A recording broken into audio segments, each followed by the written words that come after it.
Schools will be reopening 4 weeks from tomorrow in what will certainly be the most uncertain school year ever. Premier Doug Ford again says Ontario has the best plan in the country, but can't guarantee children will not get sick.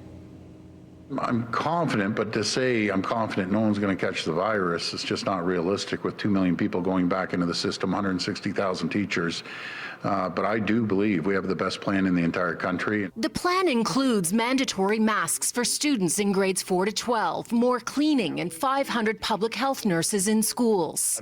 I think our plan is premised on ensuring that we put every single protocol in place to de-risk the circumstance. But what the government's plan does not include is strict measures to ensure children in kindergarten to grade 8 can maintain adequate distancing.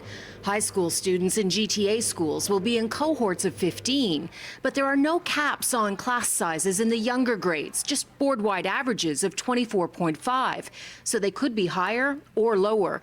Where to put children to lower class sizes is a key issue. Smaller classes or classrooms, including myself, I fully understand, but there's always the requirement. I'm not going to be putting kids in strip malls or industrial buildings, that's for sure. School boards are now scrambling to figure out how to keep younger children socially distant.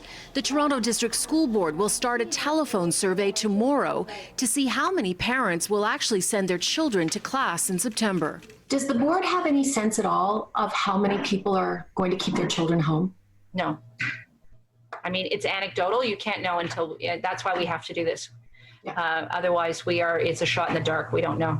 So if you look at last year's numbers, and if everybody sent their children to school again, do you know how many classrooms would be crowded to the point where you couldn't have 1 or 2 meters distance? No, I don't know that. I don't know that right now. Mm-hmm. I mean, it's very hard to say because, classrooms are a different size in every school.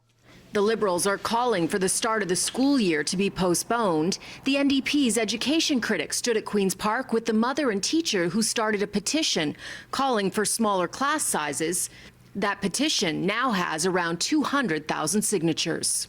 We have Premier Ford and Minister Lecce insisting that our current plan looks to the advice of our experts, such as the experts at Sick Kids. Well, in fact, the experts at Sick Kids, in their most recent report on reopening schools, stressed as a priority recommendation that we must reduce class sizes for a safe return to school.